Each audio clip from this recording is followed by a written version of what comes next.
Boa noite. Muito bem, começa agora mais um tema relacionado com a palavra de Deus, a verdade sagrada, a verdade sobre o sábado. Nós estamos felizes porque você escolheu estar aqui neste local nessa noite para abrir conosco a palavra de Deus e estudar a vontade dele para a nossa vida. Nós aprendemos aqui durante essa série muitas coisas que tem que ver com o próprio Deus, a vontade dele para nós, verdades para o nosso tempo, para a vida eterna. E nessa noite temos também um tema que tem que ver com a criação do mundo e o futuro do mundo, a recriação dele. É um tema que perpassa toda a história da humanidade.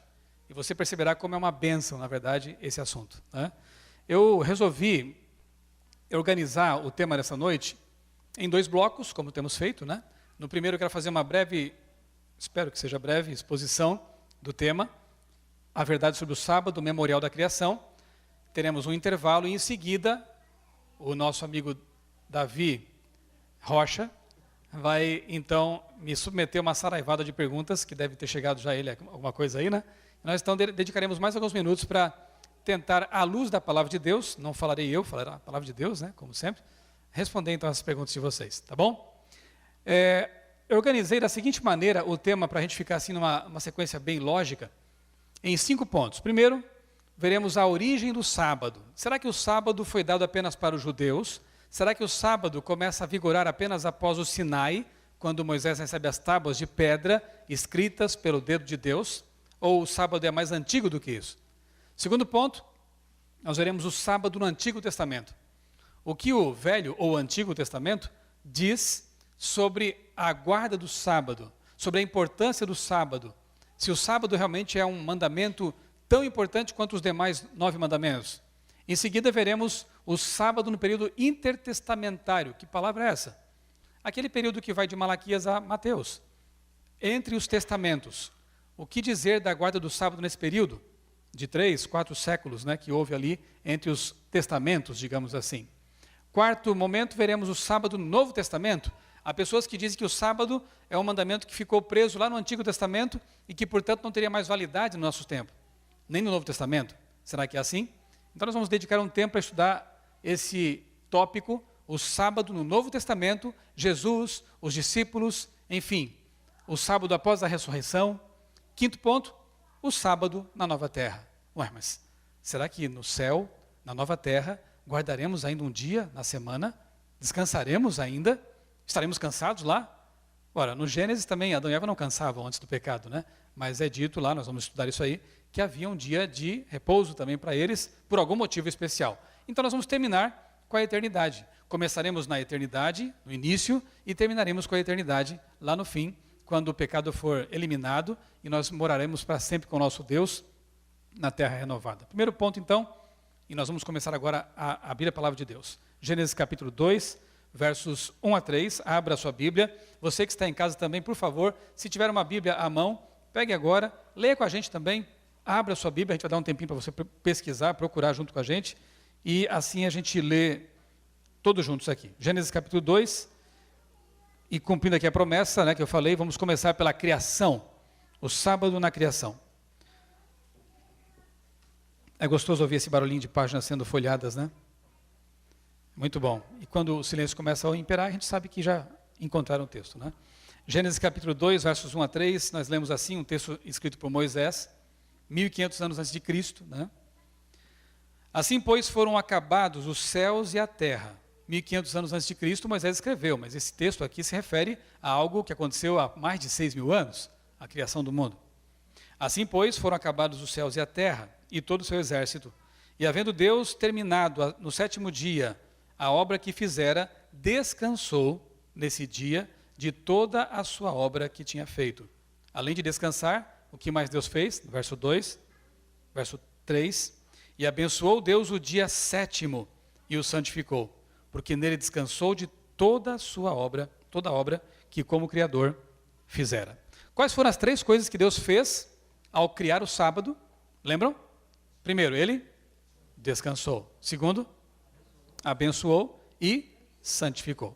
Você sabe que santificar é colocar à parte alguma coisa, né? Por exemplo, esta igreja aqui Esse templo, ele é um local santo, sagrado, mas essencialmente ele é como qualquer outro lugar, é feito de tijolos, cimento, telhas, não é? A sua casa também é como templo aqui, né? Estruturalmente falando, mas esse local foi separado exclusivamente para um fim, uma finalidade sagrada. Aqui nós nos reunimos para louvar a Deus. O sábado, essencialmente, é como qualquer outro dia. Tem 24 horas, nele chove, nele faz sol, né? Venta, mas ele foi separado por Deus com um fim especial, para tornar esse dia sagrado, para que as pessoas que o guardam também possam buscar a santificação. A gente sabe que Deus não se cansa, Isaías 40, 28 diz isso. O Criador não se cansa. Mas a palavra Shabat, que vem do hebraico SBT, nenhuma alusão a uma emissora que tem por aí, né? É que no hebraico realmente não há vogais, então é uma quase que impronunciável, né? Mas SBT quer dizer cessar o trabalho. É como um pintor que está dando a sua última pincelada na sua obra de arte. Terminou, cessou, agora ele contempla. Agora ele se alegra com a obra realizada. Tanto é que Deus sempre disse, é muito bom o que eu fiz. É muito bom quando cria o homem e a mulher, ele diz, é muito bom, né? Ele encerra então sua criação e ele cessa a sua obra no sábado. Nem Adão e Eva tampouco se cansaram, porque não tinham feito nada, né? Eles foram criados no sexto dia e já guardaram o primeiro sábado. Não estavam cansados fisicamente, mas o dia foi separado para a celebração da criação e para um encontro especial com Deus, que descansou, dando o exemplo do que temos que fazer também nesse dia, né? Cessar a nossa obra. Agora, você sabe, uma curiosidade, né? Você sabe de onde vem qual a origem do ciclo semanal de 7 dias? Note que no Egito Antigo, o ciclo semanal era de 10 dias. Não é uma coisa assim, todos os povos aderiram a isso. Depois, claro que todas as culturas, e hoje o mundo todo praticamente adota esse ciclo, né? Mas qual a origem dele? Se você pensar bem, os demais ciclos, né? Eles têm que ver com algum movimento astronômico. Por exemplo, o dia de 24 horas, o dia, ele depende de que movimento astronômico? Qual? A rotação da Terra, que leva mais ou menos 24 horas. O ano de 365 dias, arredondando, depende de que movimento astronômico? A translação da Terra em torno de quem? Ou do quê? Do Sol. Ok? O ciclo mensal depende de que movimento? Lunar. Esses cronômetros, digamos assim, né, naturais, dependem de movimentos astronômicos. Agora a pergunta é, e os 7 dias da semana dependem de que movimento astronômico? Nenhum. Não estão associados a nenhum movimento astronômico. A origem do ciclo semanal está ligada justamente à semana da criação, até hoje. Então as pessoas, mesmo quem não guarda o sábado, talvez não tenha se dado conta ainda de que ao seguir esse costume de uma semana de 7 dias, estão também se remetendo, talvez inconscientemente, à semana da criação. Deus preservou isso na história. 7 dias.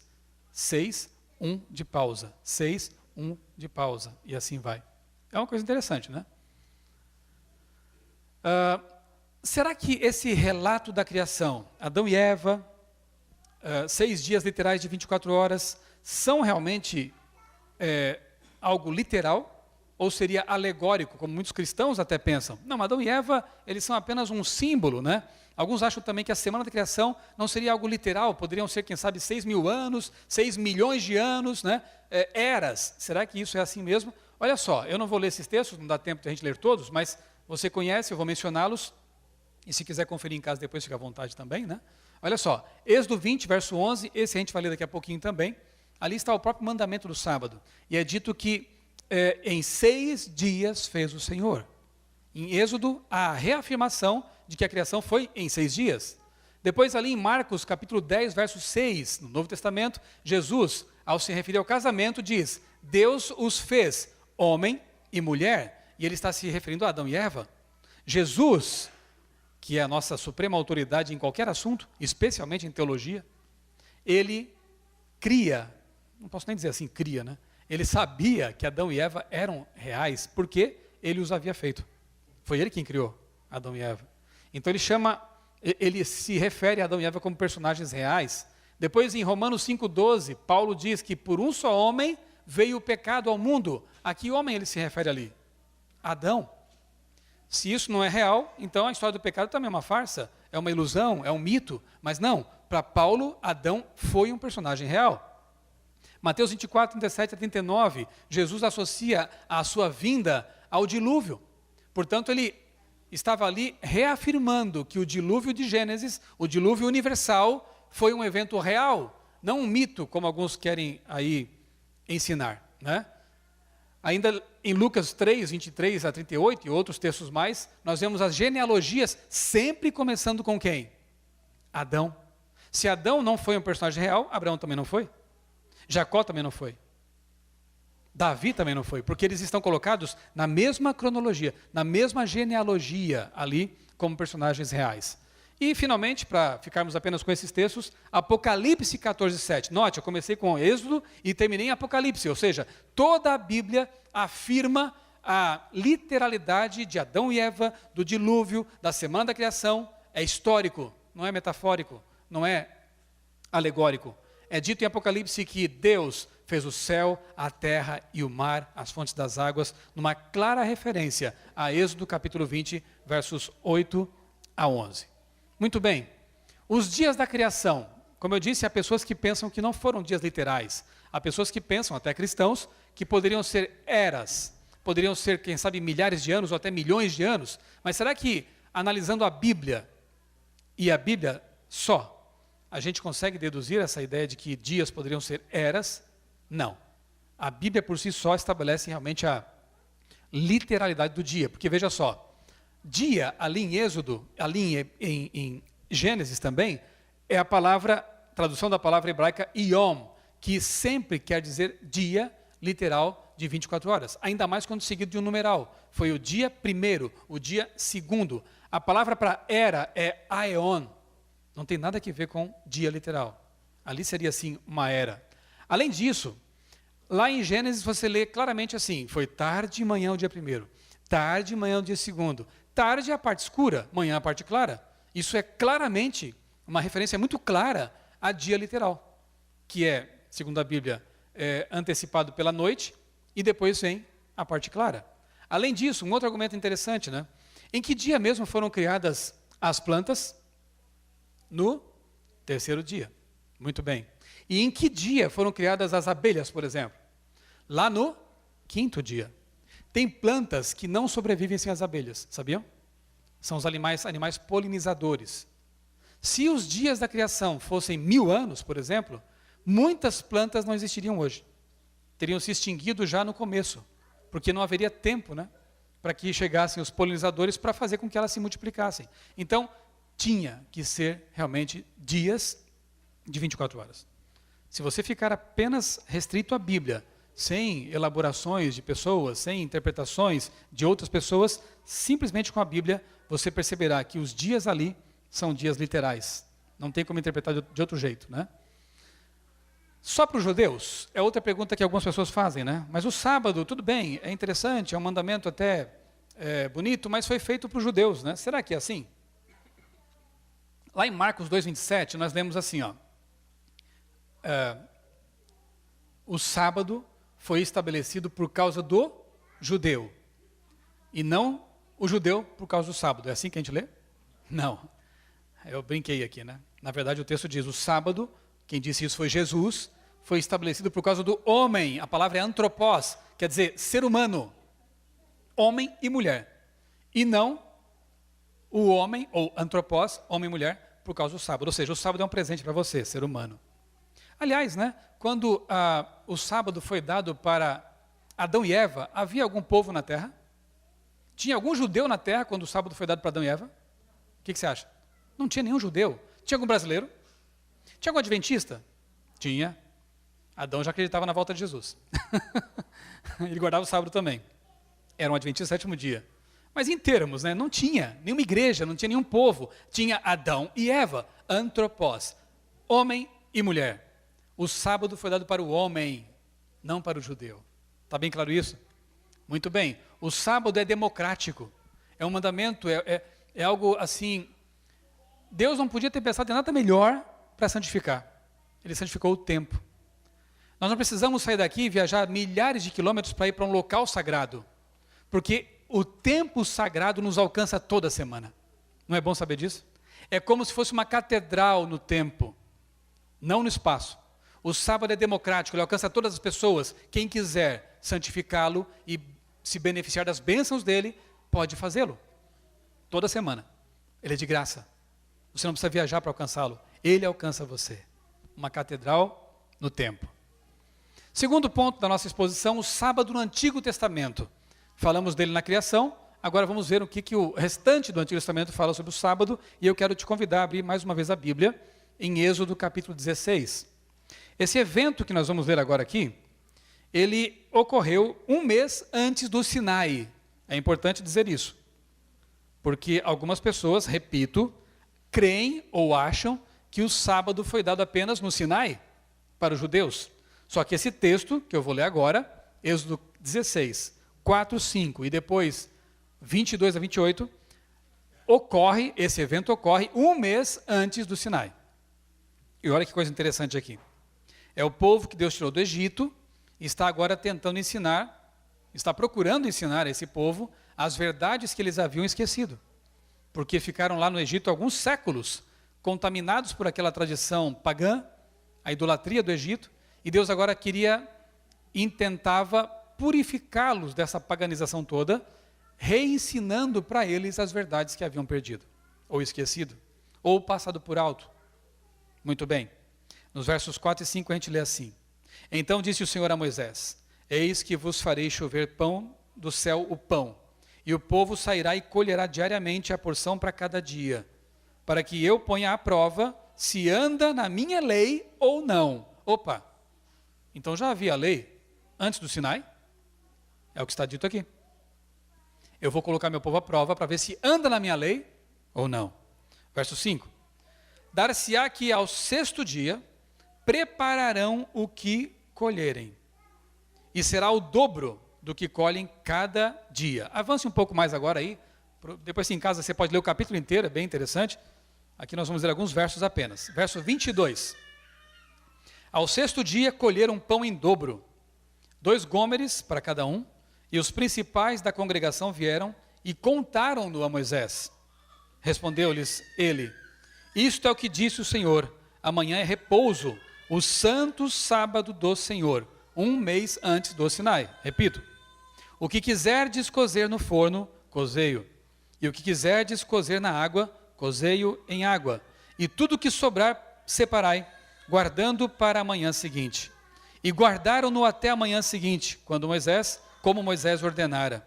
E não cheirou mal, nem deu bichos.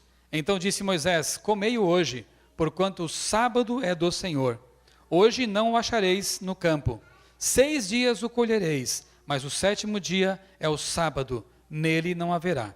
Ao 7º dia saíram alguns do povo para o colher, porém não acharam. Então disse o Senhor a Moisés: Até quando recusareis guardar os meus mandamentos e as minhas leis? Olha que interessante, não? Deus ensinando o povo na forma prática, né? Vocês vão colher todos os dias. Na sexta-feira, que é dia de preparação, eu darei em dobro. Se você colher em dobro no outro dia, estraga. Mas na sexta você pode colher em dobro que não vai estragar. Por quê? Porque no sábado não vai haver. Para vocês ficarem tranquilos em casa, com a família, indo à igreja, tendo um dia especial para estar comigo, sem precisar se preocupar com colher maná. Por que vocês não obedecem à minha lei? Disse o Senhor. Antes do Sinai. Agora, Êxodo capítulo 20. Antes, porém, veja só algumas lições interessantes que nos vêm desse texto de Êxodo capítulo 16. Primeira, o sexto dia é o dia da preparação para o sábado. Segundo, o sábado é o dia seguinte ao sexto dia. Logo, ele é o 7º dia. Sábado não é segunda, não é terça. Aliás, esses dias nem tinham nome na Bíblia, né? Não é domingo, que também não tinha nome na Bíblia, é só o 1º dia da semana. Sábado é o 7º. Por quê? Porque é dito ali que o dia anterior de preparação é a sexta. É o 6º dia. O sábado é santo, verso 23. A guarda do sábado é um mandamento divino, verso 28. O sábado é um dia de descanso. E aqueles versos dizem isso. É um dia solene e festivo. O sábado não é um dia de não posso. É um dia de festa. É um dia de celebração com Deus. É um dia de alegria. Era o que estava escrito lá. É um dia que testa a lealdade para com Deus. Versos 5 e verso 28. Agora sim, vamos novamente à Bíblia. Aqui está uma foto do Monte Sinai, exatamente o local onde Deus se manifestou com poder para escrever aquilo que eles já conheciam por tradição oral. Já ouviram falar, já conheciam, porque desde Adão a lei de Deus era passada de pai para filho, mas agora Deus entendeu que era necessário registrar em pedra. Mas por que pedra? Eternidade, permanência. Podia ser em pergaminho? Podia, o Gênesis foi escrito em pergaminho, o próprio Êxodo, né? Mas a lei de Deus, ele preferiu registrar com o seu dedo em tábuas de pedra. Hoje poderia ser, quem sabe, até aço inoxidável, ou seja, algo permanente. Não é curioso, né? Que a única parte, praticamente a única parte, porque também tem um outro texto em Daniel que diz que Deus, ou um anjo, escreveu lá na parede, né? Algumas palavras de condenação ao rei da Babilônia. Então, tirando aquela, esta é a única parte da Bíblia em que Deus escreve com o seu próprio dedo. E há pessoas que se atreveram a dizer que tinha que ser mudado isso, né? Parece que não corresponde muito bem aos fatos, né? Mas enfim, vamos prosseguir. Êxodo capítulo 20, versos 8 a 11. Aqui nós lemos o próprio mandamento do sábado, é o quarto mandamento da lei sagrada de Deus. E diz assim: lembra-te... Opa, mas que interessante esse verso. E esse verbo. Por que Deus começa com o verbo lembra-te? Nos outros é não, faça isso, não faça aquilo. Mas aqui ele fala, lembra. Somente quem pode lembrar de algo? Quem já sabia de alguma coisa e esqueceu. Se eles já sabiam, isso quer dizer que o sábado foi dado aqui no Sinai apenas? Claro que não, gente. O próprio verbo que começa o quarto mandamento indica que o sábado já existia e o povo já conhecia. Eles tinham que se lembrar desse mandamento. Está claro isso para vocês? Lembra-te do dia do sábado para o santificar. 6 dias trabalharás e farás toda a tua obra. Mas o 7º dia é o sábado do Senhor teu Deus, não é meu, é dele. Não farás nenhum trabalho, nem tu, nem teu filho, nem tua filha, nem teu servo ou empregado, nem a tua serva, nem o teu animal, nem o forasteiro das tuas portas para dentro. Porque em 6 dias fez o Senhor os céus e a terra. Agora está remetendo para quando? Criação. Lá para o Gênesis. Origem do mundo. O sábado é o memorial da criação. Não é dos judeus apenas. Porque em 6 dias fez o Senhor os céus e a terra, o mar e tudo que neles há. E ao 7º dia, como ele reforça aqui, né? Descansou, por isso o Senhor Deus abençoou o dia de sábado e o santificou. Ali está. Lembra-te, não se esqueça que o sábado é o dia do Senhor. Em Isaías 56, 58 e 66, já pode começar a abrir sua palavra de Deus aí, a Bíblia, nós encontramos ali 3 coisas interessantes. Primeira, a afirmação de que o sábado é universal. Mais uma vez, aqui a Bíblia reforça o ponto de que o sábado não pertence aos judeus, não pertence aos adventistas, é um presente de Deus para a humanidade. Ali também há a constatação de que o sábado é abrangente. Ele envolve cada aspecto da sua vida. E, finalmente, a perpetuidade do sábado. Ele permanece para toda a eternidade. Querem ver? Já abriram aí em Isaías 56? Isaías 56, versos 2 a 7, é um texto muito bonito. Aliás, esse texto mostra que o próprio templo não era exclusivo dos judeus. Na verdade, Deus nunca quis que as suas verdades e as suas bênçãos fossem exclusivas de ninguém. Deus escolheu os judeus para levar a luz da verdade, inclusive do sábado, para toda a humanidade, não para guardar para si. Infelizmente, em algum momento de sua história, eles compreenderam mal a vontade de Deus e acabaram querendo segurar para si as bênçãos que eram para todos. Olha que texto bonito isso aqui, ó. De 2 a 7 nós lemos assim: bem-aventurado o judeu que faz isso. Opa, li errado, desculpa, gente. Bem-aventurado o homem que faz isso, antropós. Na tradução grega desse texto em hebraico, é isso aí, homem e mulher.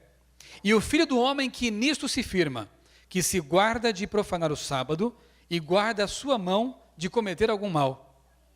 Não fale o estrangeiro, opa, olha a abertura aqui, não está falando mais só do judeu. Não fale o estrangeiro, verso 3, que se houver chegado ao Senhor, dizendo, o Senhor com efeito me separará do seu povo.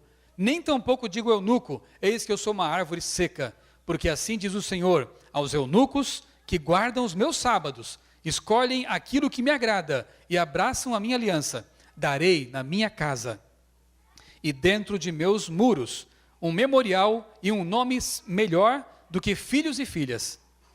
Um nome eterno darei a cada um deles, que nunca se apagará. Aos estrangeiros, leu bem? Aos estrangeiros que se chegam ao Senhor para o servirem, para amarem o nome do Senhor, sendo deste modo seus servos, sim, todos, eu vou repetir, todos os que guardam o sábado, não o profanando e abraçam a minha aliança, também os levarei ao meu santo monte e os alegrarei na minha casa, na casa de oração. Os seus holocaustos e seus sacrifícios serão aceitos no meu altar, porque a minha casa de oração será chamada casa de oração para todos os povos. Amém? É para todo mundo, gente. É para você também. Essa bênção maravilhosa de ser chamado filho de Deus, de cultuar Deus em sua casa e de guardar o seu santo sábado, é um privilégio que lhe assiste, que lhe pertence. É seu. Aceita o presente? Isaías 58, 13 e 14, é só você olhar um pouquinho para frente ali, e a gente lê assim, ó.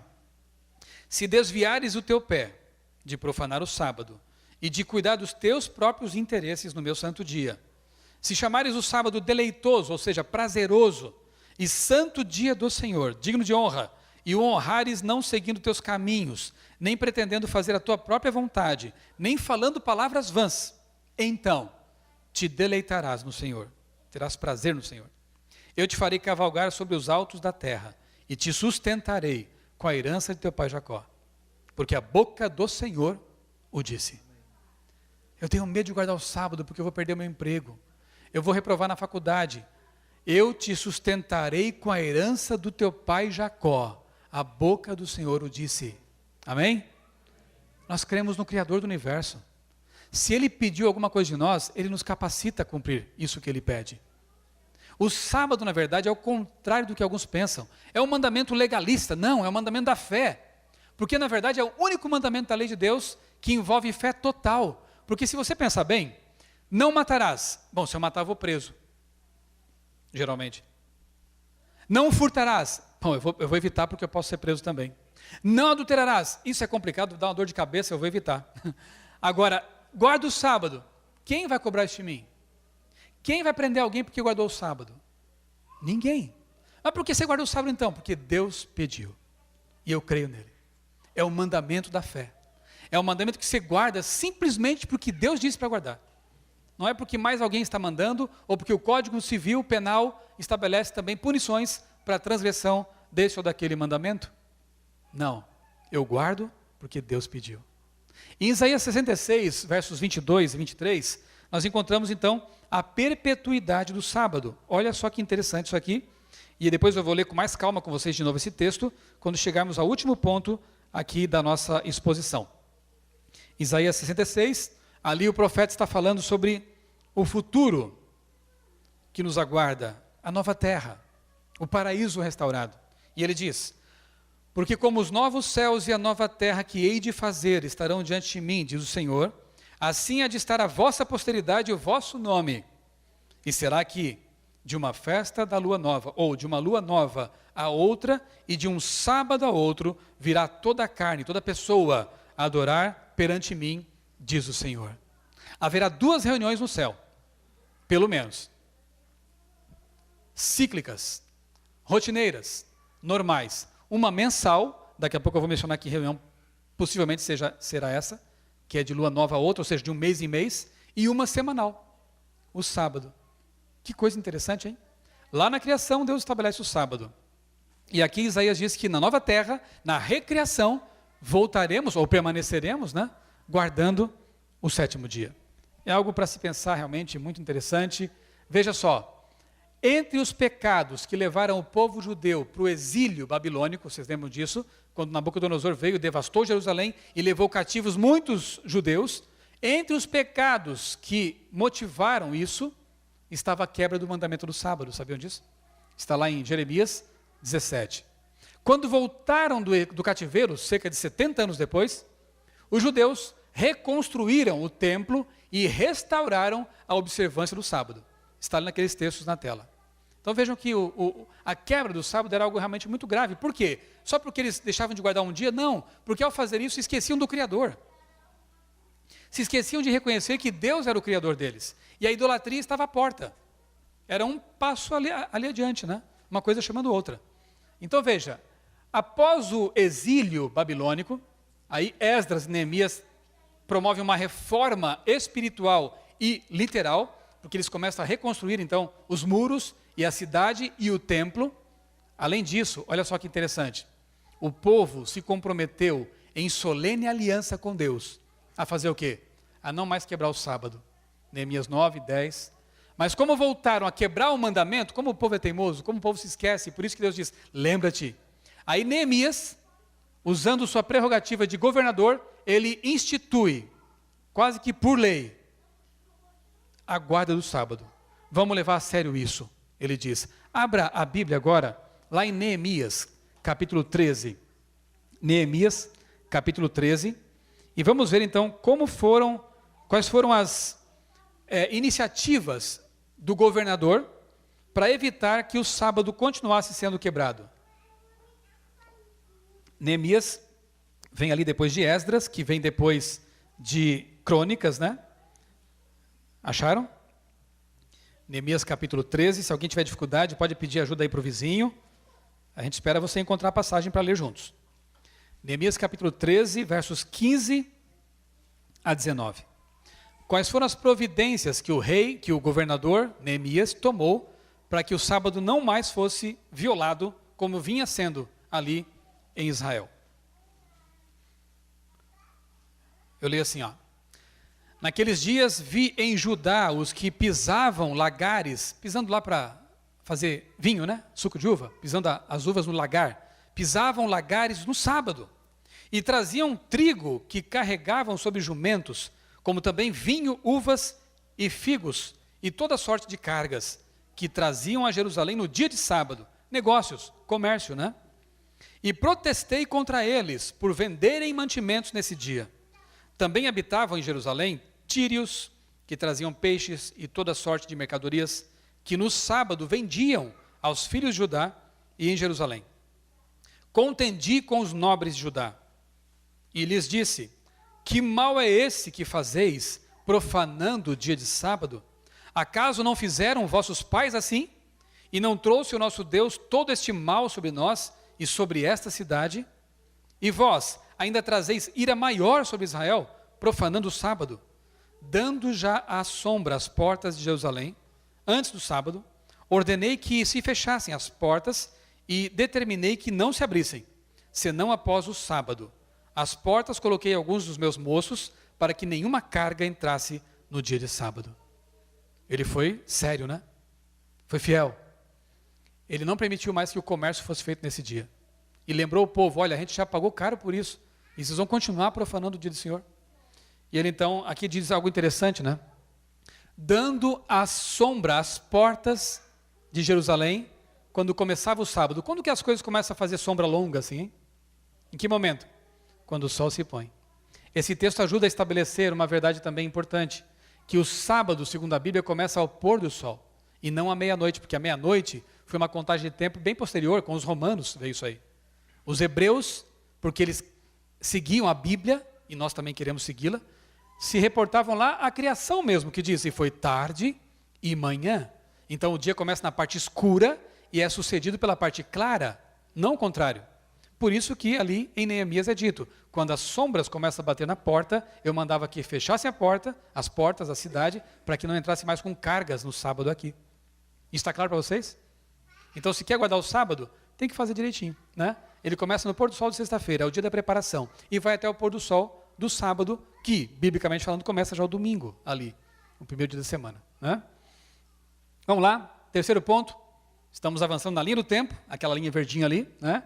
O sábado no período intertestamentário. Quando que é esse período aí mesmo? Eu já falei. Quando é? É aquele tempo, né, de alguns séculos, que fica entre que tempo, ou que era, digamos assim, o Antigo e o Novo Testamento, né? Como foi a guarda do sábado nesse período? Vou mencionar aqui rapidamente, porque é um detalhe histórico, né? Os judeus foram de um extremo para o outro. da idolatria para o legalismo. Olha só, os líderes pensavam que um novo cativeiro poderia ser evitado com a fidelidade total aos mandamentos, incluindo o sábado. Estavam com medo, não queriam mais voltar para o cativeiro, não queriam mais ser escravos, não queriam mais ser levados para longe de sua terra. Então eles resolveram, vamos agora guardar os sábados, os mandamentos, os 10 mandamentos de forma correta, estrita. E aí, centenas de regras foram criadas para proteger a guarda do sábado. É a partir desse momento que os rabinos, os mestres judaicos, começam a criar regrinhas, tipo, não pode cuspir no chão no sábado, porque você está arando a terra. Não pode carregar um lenço no bolso, porque está carregando uma carga ali no sábado. Não pode caminhar mais do que tantos quilômetros, porque daí já é pecado no sábado. Mas pera lá, isso está na Bíblia? Ou foram regras até bem intencionadas, mas que tornaram o sábado um peso, um fardo, uma coisa chata? Era preciso fazer uma reforma, libertar o sábado dessa roupagem legalista. Adivinha quem que veio fazer isso? Quem? Jesus, o Criador do sábado. Só Ele podia fazer isso. Porque só Ele sabe por que criou e como devia ser guardado. Então vem Jesus. Claro que Ele não veio só para isso. Ele veio nos salvar dos nossos pecados, veio morrer por nós, mas entre outras coisas, veio nos ensinar a correta guarda dos mandamentos de Deus. Ok? Nesse período, então, há uma mudança no sentido de legalismo, de um mandamento muito formalista, regras que engessaram a lei de Deus. E chegamos, então, ao quarto e penúltimo ponto, que é o sábado no Novo Testamento. Será que o Novo Testamento estabelece a guarda do sábado? Como entender passagens que parecem que apresentam Jesus quebrando o sábado, né? Veja só, perguntas que se impõem quando vamos para esse tema. Que dia Jesus guardava e seus apóstolos também? Segunda, teria a morte de Cristo anulado os 10 mandamentos, como algumas pessoas pensam que aconteceu? Ou pelo menos o sábado? Outra, a ressurreição de Cristo teria mudado o dia de guarda, do sábado para o domingo? E finalmente, o que o Novo Testamento diz sobre esse assunto? Querem saber? Estão preparados? Estão mesmo? Vamos lá então. Olha aqui. Abra sua palavra, a Bíblia Sagrada, em Lucas capítulo 4, verso 16. Eu entendo que o que a Bíblia fala sobre o sábado no Antigo Testamento, você já compreendeu bem. O que aconteceu com a guarda do sábado nos tempos pré e pós-exílico, também acho que você entendeu muito bem. Vamos então agora para o Novo Testamento e vamos ver o que o nosso modelo, o nosso mestre fazia no 7º dia da semana. Lucas capítulo 4, verso 16, está escrito: indo para Nazaré, onde fora criado, Jesus entrou num sábado na sinagoga, segundo o seu costume, e levantou-se para ler as Escrituras. O que é um costume? É algo que se faz rotineiramente, desde muito tempo. Então Jesus, por profissão, era carpinteiro. Trabalhava com seu pai. Ele era dedicado ao trabalho, todos os dias, até começar seu ministério público. Mas no sábado, você podia bater a porta da carpintaria, você não encontraria a porta aberta. Eles estavam na igreja, na sinagoga. Ele é o Criador do sábado. E ele guardou o sábado. Lógico. Alguns duvidam, alguns pensam talvez que, não, mas se houve uma mudança no calendário. Se houve, Jesus, guardando o sábado, disse, está correto o calendário? Daqui para trás não houve problema nenhum, porque eu guardei o dia certo, ele é Deus. E dali para frente se sabe que não houve mudança nenhuma que interferisse no ciclo semanal. Jesus, ao guardar o sábado, cerca de 4.000 anos após a criação, estava novamente afirmando, é esse o dia. Aqui está o dia correto. Né? Além disso, Mateus 5, 17 e 18, abra a Bíblia ali, Mateus 5, 17 e 18, nós vemos Cristo ali na montanha. Olha que coisa bonita, hein? As tábuas de pedra foram dadas no Monte Sinai. Agora Jesus, que é o próprio legislador, o próprio doador da lei, de novo numa montanha, trata do tema da lei. Ele agora vai dizer algumas coisas importantes para nós aqui e vai ampliar o nosso entendimento com respeito aos 10 mandamentos que ele mesmo tinha dado lá no Sinai. Mas como assim ele? Ora, quando Moisés tem um encontro com Deus, Deus se identifica para ele, não foi? E diz assim, eu sou, é quem te envia, eu sou. Jesus, no Novo Testamento, diz, antes que Abraão existisse, eu sou. É o mesmo Deus. Jesus é Yahvé. E você entendeu muito bem isso semana passada.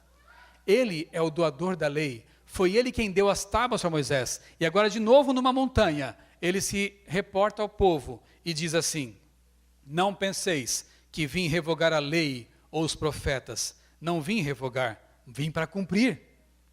Porque em verdade vos digo que até que o céu e a terra passem, nem um i, a letrinha minúscula, nem um tio, um acento minúsculo, jamais passará da lei até que tudo se cumpra. E aí, por exemplo, apenas um exemplo, tem vários aqui no Sermão da Montanha, em que ele fala assim, ó, ouvistes o que foi dito aos antigos, não matarás, e quem matar será sujeito a julgamento. Eu, porém, vos digo, mas quem é ele para dizer isso, hein? Eu, porém, vos digo, ele é Deus, então ele pode dizer, eu, porém, vos digo, e você sabe do mandamento, né? Aquele que fala mal do irmão, também está matando. Ele amplia o princípio da lei.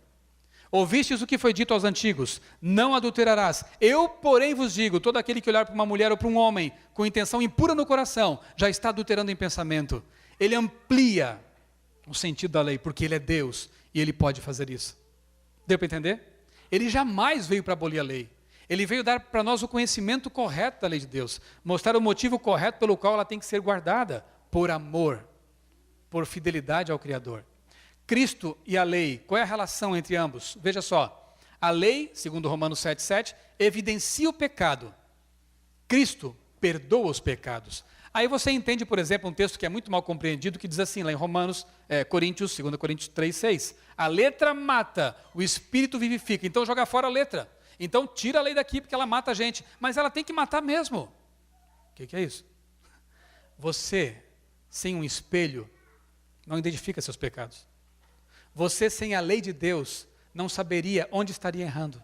Então a lei, ela te mostra, ela é um espelho que mostra a sujeira no rosto e diz, você é um pecador. E aí eu morro, porque o pecado mata.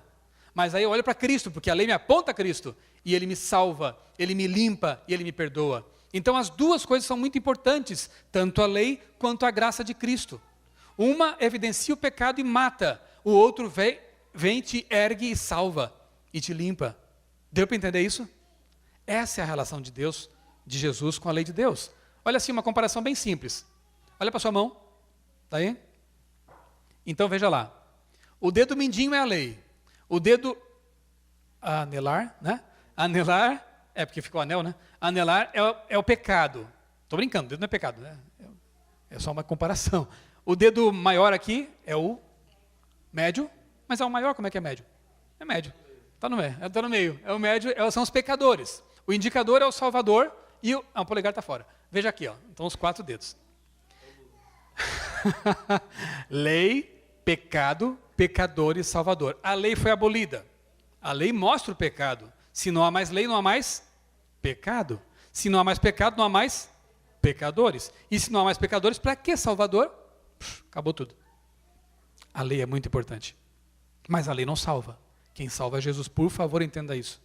A graça é que nos salva. A lei mostra por que e de que temos que ser salvos. Ela é muito importante por causa disso. Lembre desse texto, dessa ilustração da mão, né? Aí Paulo diz assim, anulamos, pois, a lei pela fé? Não, de maneira nenhuma. Antes, confirmamos a lei. Paulo é muito claro. Há outros textos em que Paulo parece dizer coisas diferentes, mas se nós cremos que a Bíblia se harmoniza, temos que entender no seu contexto o que os outros textos estão dizendo. Porque aqui ele fala muito claramente que a lei não é anulada pela fé. Antes, cumprimos a lei pela fé. Olha aqui, Marcos 2, 23 a 28, você conhece bem a história, não vou ler aqui o texto, mas ali é dito que no sábado, Jesus e seus discípulos caminhavam por uma plantação de, possivelmente, trigo, e ali começaram a colher algumas espigas para matar a fome. E os fariseus, aqueles que inventaram 60 regras em torno do sábado, viram a cena e, opa, os teus discípulos estão pecando ao colher no sábado. Primeiro ponto, não era errado colher na plantação de outra pessoa, porque Deuteronômio estabelece que quando entrares na seara do teu próximo, com as mãos arrancarás as espigas, porém na seara não meterás a foice. Aí já seria colher mesmo, né? trabalhar e roubar. Mas pegar um pouquinho para comer, para matar a fome, era previsto na lei judaica. E Jesus diz, ora, onde está o pecado em se alimentar no sábado? E por que ele podia dizer isso? Porque ele é o Criador do sábado. E ele diz, não é pecado nenhum. Não há pecado nenhum nisso. Em matar a fome nesse dia. Outro texto. Jesus, por 7 vezes, é relatado nos evangelhos, que ele realizou curas no sábado. E algumas pessoas acham que isso foi uma transgressão do sábado, mas eu pergunto, onde é que está a transgressão aí? Se ele não cobrou por isso, e se ele é o próprio Criador dando libertação para o cativo no sábado. Nas 7 ocasiões em que estão registradas curas, deve ter havido muitas outras, Jesus mostra claramente que o sábado é um ótimo dia para libertar as pessoas do inimigo, do sofrimento, das doenças. Por isso que os adventistas no sábado também vão aos hospitais visitar pessoas enfermas. Também vão a lugares onde há pessoas sofrendo para levar uma palavra de conforto, para levar um alimento, para doar sangue, porque isso combina perfeitamente bem com o sábado. É um dia de libertação. Cristo mesmo disse uma vez, o meu Pai trabalha até agora. Mas então Deus quebra o sábado? Mas claro que não. O que Deus faz no sábado? Te dá o sol, te dá a chuva, te dá o alimento, porque a plantinha cresce no sábado também. E Ele cobra por isso? Não.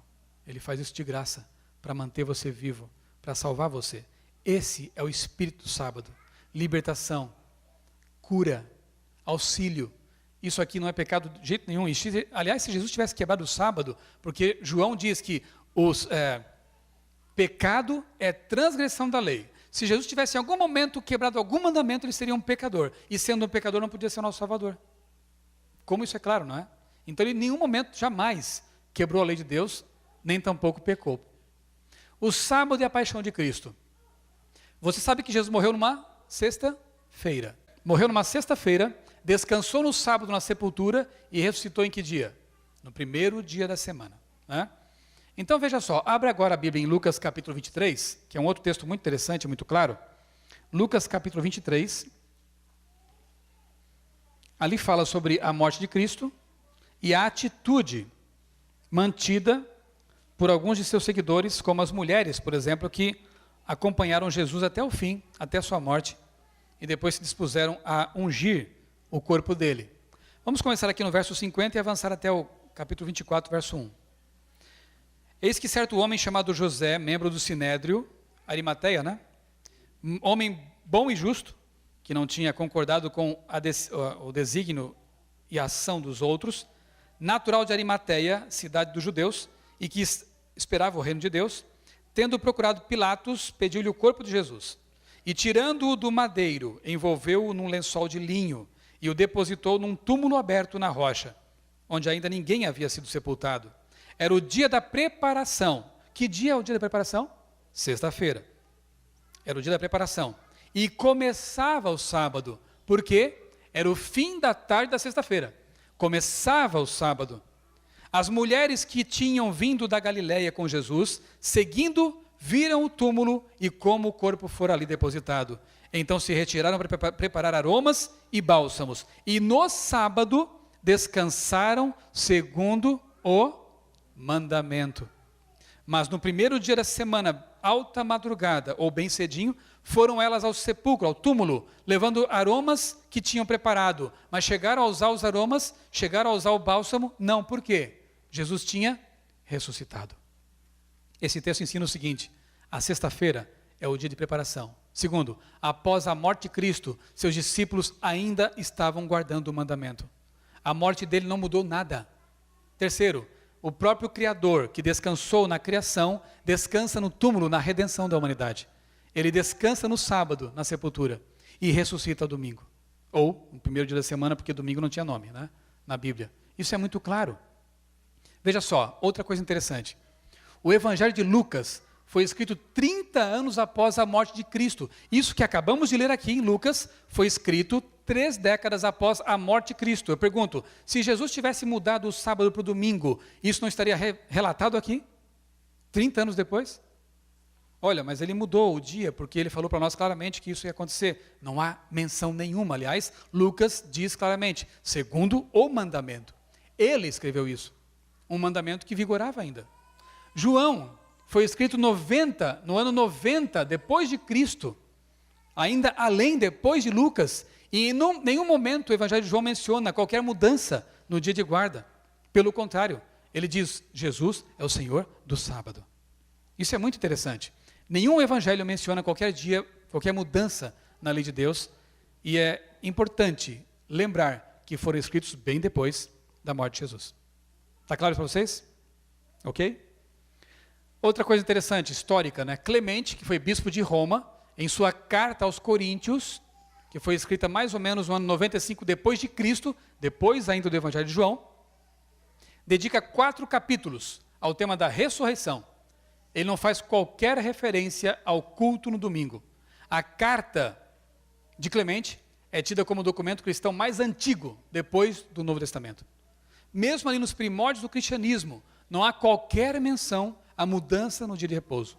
É no 2º século que começa a haver alterações. Claro que não pela vontade de Deus. Só no 2º século, tá? E a Bíblia, então, muito menos mencionaria isso. A mudança, na verdade, começa aí, ó. Soldados romanos trouxeram da Pérsia o culto mitraíta ao deus Sol. Soldados romanos. Aureliano, o imperador, estabelece no ano 270 depois de Cristo o culto ao Sol Invictus. E isso se preservou na língua inglesa, por exemplo, e na língua alemã, em que o dia de domingo é chamado de Sunday, dia do sol. No alemão, Sonntag, dia do sol. Tem tudo a ver com a história de Roma, né? Sol Invictus. E em 321 apenas é que Constantino, o imperador, assina uma lei decretando oficialmente o domingo como dia de guarda. Pergunto, a mudança é bíblica? Não. A mudança foi feita pelos apóstolos? Não. Foi feita pelos pais da igreja, nos primórdios da igreja? Também não. Foi feita apenas 2, 3 séculos após a morte de Cristo. É uma questão histórica, não bíblica, tá? Queda de Jerusalém. Mateus 24, 20. Eu vou mencionar aqui para vocês podem conferir. Diz assim, orem, Jesus diz isso, orem para que a fuga de vocês de Jerusalém não seja no inverno e nem no sábado. Isso aconteceu no ano 70, a destruição de Jerusalém. 40 anos depois da morte de Cristo. E ele diz, orem para que a fuga de vocês não seja no inverno, porque até neva lá. Ia ser difícil fugir no inverno, frio, complicado. E no sábado, porque ia ser muito triste você ter que, no dia do Senhor, um dia de paz, para estar com a família, você não estaria preparado para isso, para fazer malas e tudo mais, ter que abandonar a cidade. Orem. Quando se saiba, não foi no sábado, graças a Deus. Mas isso aqui já revelava que lá na frente, no futuro, Jesus estava vendo os seus seguidores ainda guardando que dia? O sábado, 40 anos depois. Vamos ler esses textos aqui que são muito interessantes. Atos capítulo 17, verso 2. Que dia que Paulo, o apóstolo Paulo, guardava? Você sabe que Paulo se converteu após a morte de Cristo, né? Ele não foi um seguidor de Cristo. Aqui, quando Cristo esteve na terra com os 12 apóstolos, ele se converte depois. Se tivesse havido uma mudança no dia de guarda, Paulo saberia disso e teria registrado suas cartas e teria mudado sua prática. E no capítulo 17, verso 2, a gente lê assim, ó. Paulo, segundo seu costume, foi procurá-los e por 3 sábados arrazoou, conversou, discursou com eles acerca das Escrituras.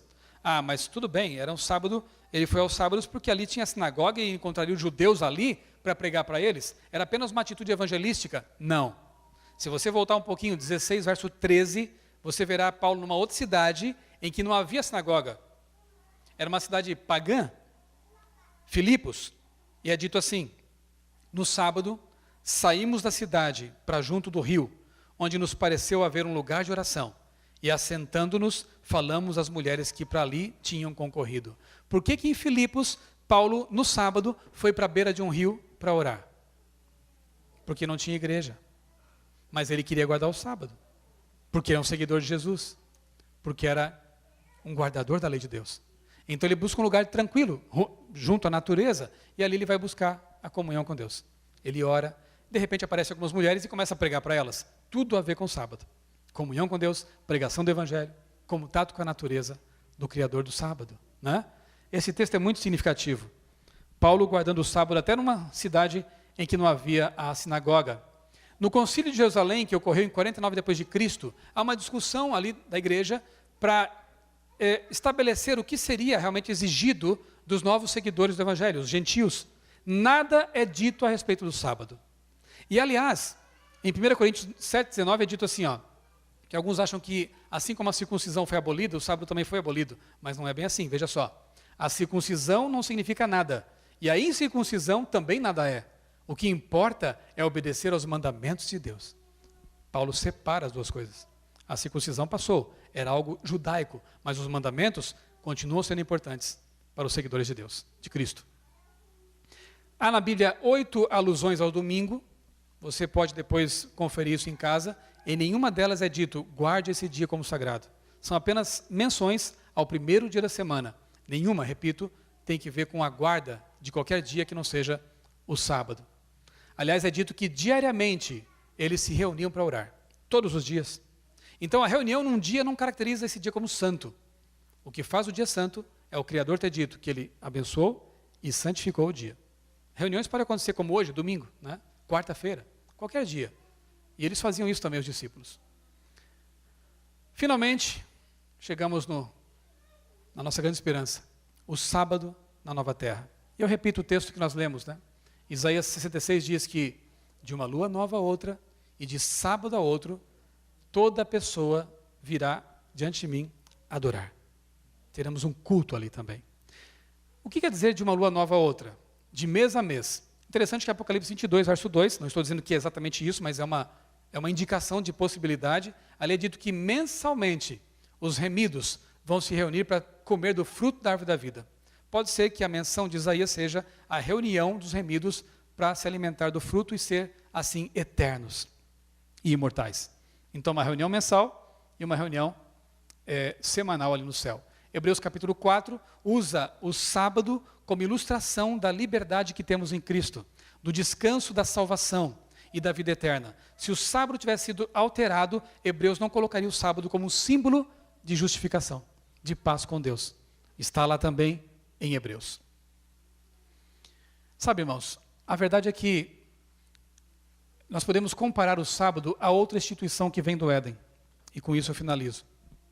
O sábado é uma instituição que vem lá do Éden e que visa a preservar nossa intimidade com Deus e nos dar prazer com Deus. Te deleitarás no Senhor. E interessante que o casamento também é uma instituição que vem lá do Éden. E ele visa preservar a intimidade entre um homem e uma mulher e dar prazer aos filhos de Deus numa instituição abençoada. São muito parecidos. E, curiosamente, os dois, hoje, estão sendo atacados por Satanás e por pessoas, às vezes até, sem saber que estão fazendo isso. O diabo ataca o casamento e vem atacando também o sábado, para que as pessoas não mais creiam na sacralidade dessas duas instituições. Que Deus nos ajude a ver a importância dessas instituições e, especificamente, o sábado. E que você tenha a alegria de guardar esse dia e ser abençoado por Deus no dia que celebra a criação do mundo. Amém. Bom, a primeira pergunta que foi lançada no início do programa, professor, é a pergunta que cita duas passagens bíblicas, Romanos 6,14 e cita Lucas 16,16. E as passagens bíblicas, aparentemente, elas apontam uma contradição com o que o senhor apresentou aí sobre a lei e sobre o sábado. Será que nós não estamos mais debaixo da lei? E tudo isso que o senhor disse aí para a gente aguentou 1 hora ouvindo você falar sobre sábado, sobre lei, e a gente não está debaixo da lei? Como fica? Boa pergunta, né? Boa pergunta. A passagem diz assim, porque o pecado não terá domínio sobre vós, pois não estáis debaixo da lei, e sim da graça. Dá a impressão que Paulo está dizendo o seguinte, acabou, né? Não precisa mais ficar debaixo da lei, desse fardo, né? Só que se você ler, por exemplo, os versos 15 e 17, ele fala assim, e daí? Havemos de pecar porque não estamos debaixo da lei? E sim da graça? De modo nenhum. Quer dizer, Paulo já responde a coisa, né? Só porque estamos debaixo da graça, vamos agora pecar? Não. E no verso 17 ele mostra debaixo de que a gente está na verdade. Olha só.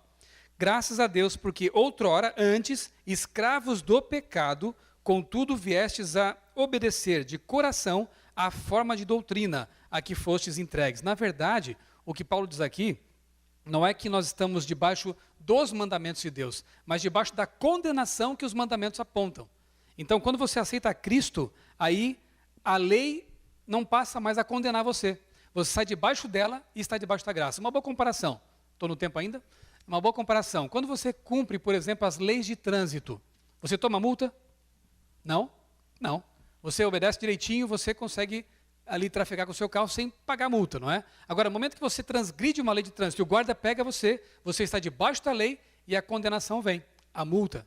Pagou a multa, sai debaixo da lei e está debaixo da graça do guarda, né? Então, a lei, o que Paulo diz é que a lei condena, e ela faz isso mesmo. Tem que fazer isso. Uma vez que você aceita Cristo e a graça dele, você sai debaixo da condenação da lei e passa a estar debaixo da graça de Cristo. A lei não é abolida, ela permanece ali. E você vai estar debaixo dela de novo no momento que você cair e você pecar. 2 minutos. A proposta é difícil responder. A outra passagem qual era? A outra passagem era Lucas, se não me engano, 16:16. Lucas 16:16. Se você quiser abrir a Bíblia também junto com a gente aqui. Estou debaixo da condenação, já passei meu tempo. Vamos lá. A lei e os profetas vigoraram até João. Aqui fala do João Batista, né? Desde esse tempo vem sendo anunciado o evangelho do reino de Deus e todo homem se esforça por entrar nele.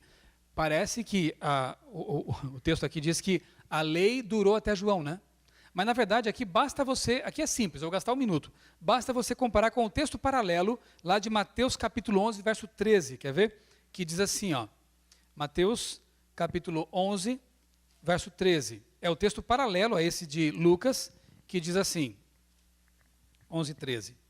Porque todos os profetas e a lei profetizaram até João. Na verdade, a palavra duraram ali, em algumas traduções, algumas versões, está entre colchetes, porque o original grego não traz a palavra duraram. Está assim, a lei e os profetas até João. Aqui em Mateus, a tradução é mais apropriada, porque diz, os profetas e a lei profetizaram até João, porque quando chega João, aí ele começa a profetizar. Ele começa a anunciar Cristo. Deu para entender? Se isso fosse verdade, como alguns pensam, o Apocalipse tinha que ser rasgado e jogado fora. Quem fala isso está mais por fora que arco de barril. Porque João no Apocalipse é um profeta. E João no Apocalipse vem depois de João Batista. Então aqui não está falando de abolição de lei coisa nenhuma. Aqui está dizendo que a lei e os profetas anunciam Cristo. Quando João Batista chega, ele passa a anunciar Cristo. Arco de barril. Bem gaúcho. Pois é, professor. A segunda pergunta nos diz respeito também 2 versículos bíblicos, Romanos 15:4, que diz assim: porque tudo o que foi escrito no passado foi escrito para nossa instrução, para que tenhamos esperança por meio da perseverança e do ânimo que provém das Escrituras. Então, foi escrito para nossa instrução. E Gálatas, no capítulo 4, se eu não me engano, no versículo 10 e 11, diz assim: guardais dias, meses, tempos e anos. Temo que eu talvez tenha trabalhado inutilmente para convosco. Não dá a entender, talvez, professor, que o sábado é como qualquer outro dia? São só dias que eles guardam, assim como outro dia, domingo, sexta-feira. Por que o sábado é especial? Onde é que está mostrando que o sábado é especial aqui nesses versículos? Você disse bem, Davi. Dá a entender, dá a impressão de que Paulo está nivelando todos os dias. Porque ele fala, guardais dias, meses, tempos e anos. Receio de vós que tenha trabalhado em vão para convosco. Sabe o que é importante sempre, irmãos, fazer? Ler o contexto. Os versos anteriores, os versos posteriores, para saber do que o autor está tratando aqui. Se você ler, por exemplo, o verso 8 aqui do mesmo capítulo, ele fala assim: outrora, porém, não conhecendo a Deus, servíeis a deuses que, por natureza, não são. Mas agora que conheceis a Deus, ou antes, sendo conhecidos por Deus, como estáis voltando outra vez aos rudimentos fracos e pobres, aos quais de novo quereis ainda escravizar-se, aí ele diz, guardais dias, meses, tempos e anos. Que dias são esses? Dias do paganismo. Porque ele fala, vocês serviam a outros deuses antes. E é interessante que na cultura aqui pagã, nos tempos aqui de Paulo, eles tinham festivais religiosos também. Tinham dias que eles usavam para também fazer suas festas pagãs, de sacrifícios pagãos. E os cristãos da Galácia aqui, para onde Paulo endereçou a carta, eles antes de se converter participavam desses festivais, desses dias, dessas festas. Então Paulo diz, olha, esqueçam isso. Isso aqui não vale mais. Se você usar esse texto para dizer que qualquer dia sagrado não vale, o domingo também cai por terra. Não é verdade? Paulo estaria então nivelando todos os dias, mas o assunto não é esse. O assunto aqui eram dias que o paganismo usava para celebrar suas festas pagãs, e Paulo diz, não voltem para isso, não voltem para esses rudimentos fracos, fiquem firmes na lei de Deus, no mandamento de Deus, no conhecimento de Deus. Muito bem, professor. 1 minuto e meio.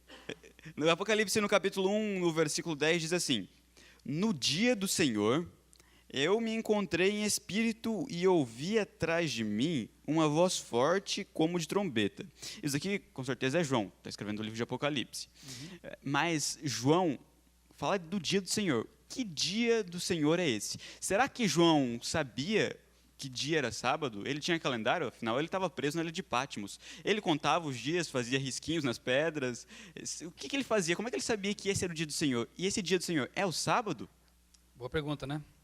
João aqui está preso em Patmos, naquela ilha rochosa, e ele então tem uma visão no dia do Senhor, que alguns se atrevem a dizer que seria o domingo, um outro dia. Bom, João escreveu esse livro aqui, nós já vimos naquela exposição, mais ou menos para o ano 90 depois de Cristo. João não é morto aqui, ele acaba sendo libertado depois, como preso político, volta a morar em Éfeso e lá escreve o Evangelho de João. Sabiam disso? O Evangelho é posterior ao Apocalipse. Mas como o Apocalipse fala do fim, colocaram ali na ordem bíblica como último livro. O que João diz lá em João, no Evangelho, né, escrito depois do Apocalipse, sobre o dia do Senhor? Abra a Bíblia aí em João capítulo 20, nos versos 1 e 19. João capítulo 20, versos 1 e 19. O que o mesmo João, depois do Apocalipse, fala sobre o dia do Senhor? Ele diz assim: no primeiro dia da semana, Maria Madalena foi ao sepulcro de madrugada, sendo ainda escuro, e viu que a pedra estava removida. Verso 19.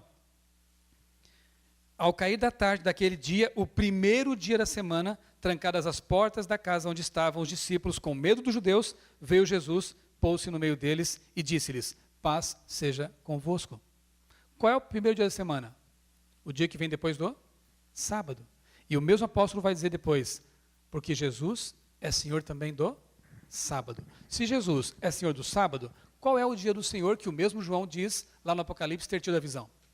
É o sábado, que vem antes do primeiro dia da semana.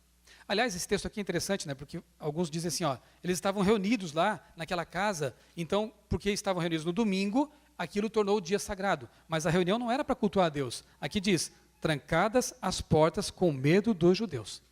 Estavam ali com medo, não fazendo culto. Então esse texto realmente não está validando o primeiro dia como um dia de culto ou um dia sagrado. O dia que João teve a visão foi o sábado, com certeza. Professor, eu vou me levantar. Está empolgado, hein? Não, hoje Chegou a levantar agora. Essa pergunta aqui é uma pergunta que é Capciosa. Capciosa. Chega a ser até famosa quando o tema é em relação ao sábado. Teve até mais de uma pergunta apontando esse mesmo texto. E o texto diz assim, o texto de Colossenses 2, 16 e 17.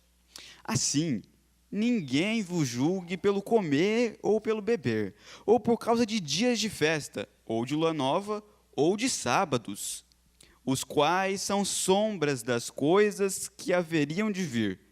Mas a realidade é Cristo. Professor, então a gente está aqui falando sobre sábado e a gente investe em guardar a lei, guardar o sábado. Isso é tudo uma sombra? Será que a gente não deve ser julgado por não guardar o sábado? Deus não vai julgar a gente por a gente não guardar o sábado? Então, professor, como é que é? Como é que a gente fica nessa, professor? Vamos lá, né? Ele chegou a levantar, mas eu vou ficar sentado aqui porque a gente responde tranquilamente esse assunto. Veja, a palavra Shabat, ela significa o que mesmo? Nós vimos lá. Descanso, cessar sua obra. E em Israel não havia apenas o Shabat semanal. Havia outros Shabats, que eram dias feriados. Por exemplo, tinha a Páscoa. Lembra de outras festas? Tinham 7 festas, né? Tinha Páscoas, tinha Pentecostes, tinha Dia da Expiação, Festa dos Tabernáculos. Eram 7. 3 delas eram realmente festas. E outras 3 eram sábados cerimoniais. Note que os 10 mandamentos falam de o sábado. E mais, Deus fala o meu sábado, ou os meus sábados. E aqui fala de sábados. Outra coisa, aqui é dito que essas festas, ou esses dias, eram sombra de alguma coisa que viria. O sábado não é sombra de nada, porque ele foi criado quando mesmo? Lá na origem, na criação, e vai até a eternidade. O que era sombra, então? eram as cerimônias relacionadas com o santuário. Por que eram sombra? Porque elas apenas apontavam para uma realidade maior, que era Cristo. Quando João vê Jesus vindo lá para ser batizado, ele diz o quê? Eis o Cordeiro de Deus que tira o pecado do mundo. Jesus era o Cordeiro verdadeiro. Os cordeirinhos que eram mortos no santuário eram sombra, apontavam para Jesus, era uma ilustração. Assim como as festas judaicas também eram sombras e eram chamadas de sábados. O texto fica claro quando você lê assim, olha só. Ninguém vos julgue por causa de comida, bebida, ou dia de festa, lua nova ou sábados. Pergunto, a lei de Deus menciona alguma comida? Não. Eu me refiro aos 10 mandamentos. Os 10 mandamentos mencionam alguma festa? Não. Então, que sábados são esses relacionados com comidas e festas? Os sábados cerimoniais que os judeus praticavam. Se você ler, por exemplo, o verso 14, diz assim, ó, tendo cancelado o escrito de dívida. Você não perguntou essa, mas eu vou anunciar já para você. Você vai perguntar para mim já vou antecipar. Ah, tá. Porque você então já zero o mim, cronômetro lá e começa a contar outra. Tendo cancelado o escrito de dívida que era contra nós e que constava de ordenanças, o qual nos era prejudicial, removeu inteiramente, encravando na cruz. Depois vem o verso que você leu, querendo me pegar aqui. Ele começa falando desse escrito de dívida que consistia de ordenanças. Os 10 mandamentos não falam de ordenanças, falam de leis, de mandamentos. Ordenanças que foram cravadas na cruz são as cerimônias do santuário, que foram cumpridas por Cristo e assim invalidadas. Quer exemplo disso? Lá em Mateus é dito que, esqueci o verso agora, mas Mateus diz, confia em mim, que quando Cristo morreu na cruz, o véu do templo se rasgou de alto a baixo, lembra? O que Deus está dizendo com isso? De alto a baixo, não foi de baixo para cima, um homem forte foi lá e rasgou. Lá do alto, um anjo rasgou aquilo. Estava dizendo o seguinte, olha, esse santuário aqui na terra não vale mais. Foi cravado na cruz. Daqui para frente, o que vale é o santuário celestial, essa é a realidade. Esse texto não tem nada a ver com 10 mandamentos, tem que ver com os sábados cerimoniais que prefiguravam a morte de Cristo. Porque se fosse... Eu vou emendar um pouquinho. Mais 2 minutos, eu deixo. Tá bom. Obrigado aí, Davi Rocha. Porque se fosse o sábado da lei de Deus, Paulo estaria, me perdoe a expressão, meio doido aqui. Porque no mandamento, lá em Romanos 3,31 ele fala assim, porque a lei é santa, o mandamento é santo e justo e bom. No outro momento ele fala que a lei, ela não é anulada pela fé, nós cumprimos a lei. Como é que ele pode dizer que aqui então a lei foi abolida? Não é? Ou a Bíblia está harmônica, ou ela se contradiz e jogamos fora. Não é? Então aqui, certamente o assunto não é a lei de Deus, porque o próprio Paulo diz, eu guardei a lei de Deus, eu fui fiel aos mandamentos de Deus, e a lei de Deus é santa, justa e boa. Então aqui não é algo que seja realmente tão bom assim, era algo que apontava para alguma coisa, e depois perdeu a sua validade.